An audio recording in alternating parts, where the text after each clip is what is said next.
Hello YouTube, this is me and my special Dragon Pillar here, and today we are back with another review of Dragon the Nine Realms, Uncharted Territory. Now, this episode was actually interesting, and I actually enjoy the moments with it. This one is more focused on Eugene and Alex. Like the last episode where it was like a mini gag with Eugene and D'Angelo, here it's more of a full episode with these two characters, Eugene and Alex, being more of the main focus, and seeing how the relationship between these two characters mix. So let's begin. What happens there back in the ice realm, and now Tom wants to try to find the key because he believes it's somewhere in the ice realm. Once he finally unlocks it, he might finally unlock the secret of what Dragon Nine Realms, his connection to Thunder is. So, what happens here is that both the two main characters, all the characters are going, but Blizzard comes.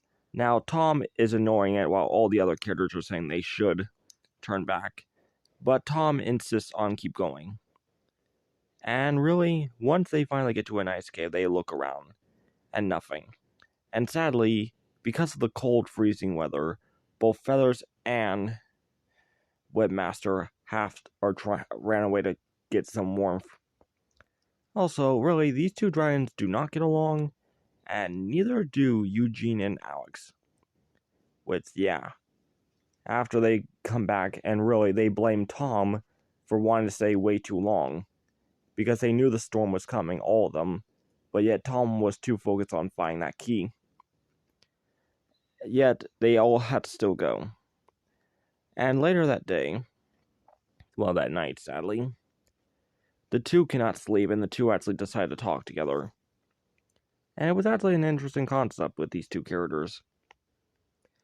Eugene and Alex pretty much make the good point, where Alex was the last one to join because of the whole entire she discovered the dragons herself after everyone else had their own, and so they let her in.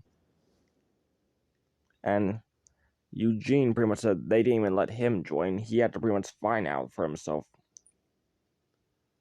The two actually form a bond and actually decide to work together to actually get their dragons back from where they are in the ice realm.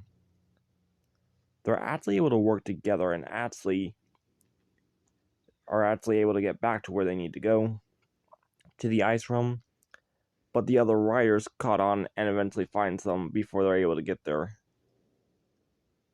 At first, they all think it's Eugene's doing, and they think he forced Alex to help him with this, but Alex actually stands up and says it was her idea, which everyone was shocked. Now, Alex basically explains why, and basically she does have a point. And honestly, Tom was so focused with the key and everything that he didn't really thought with the other Dragon Riders, really, their own safety first. Which, honestly, I gotta be honest, do you think Tom should be the leader of the Dragon Riders at this point? I mean, Alex could definitely be a better dragon leader, or maybe one of the others, but when it comes with Tom, I don't really think so. But hey, that's just my saying. Now, with this whole entire episode here, they go back into the ice realm again. And once they do, they have to try to find their dragons. During this time, however, we get a few scenes of both Feathers and actually Webmaster working together. At first, they do not have any. First, Webmaster is trying, but Feathers wants nothing to do with him. But slowly, she warms up to him, as he's actually trying to help, and even does. And the two actually start liking each other. I'm not gonna lie, but I actually ship those two dragons. They're both mystery class dragons, and for some reason they do have a strange, weird, similar shape, if you have realized it. But no, other than that, they do eventually get captured by some unknown dragon.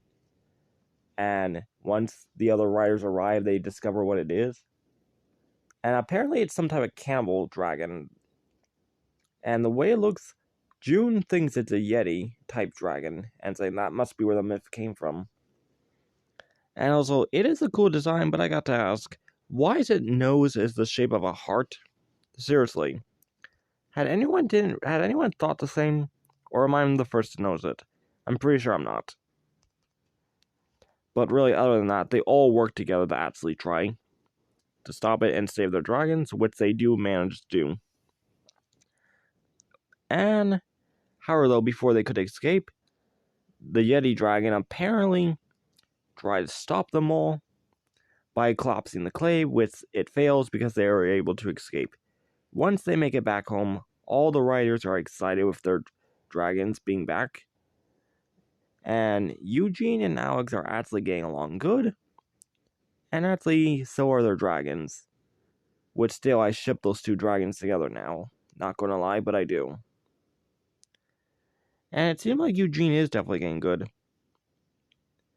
Now, after that episode, really, we do actually discover what's something within that book. And I got to say, it was very interesting. That cylinder. Turns out, though, in that cylinder, Tom's discovery was actually in his Viking helmet. But we'll get that into soon later. Anyway, Judging Game 44, signing out. Until then, I'll see you guys later.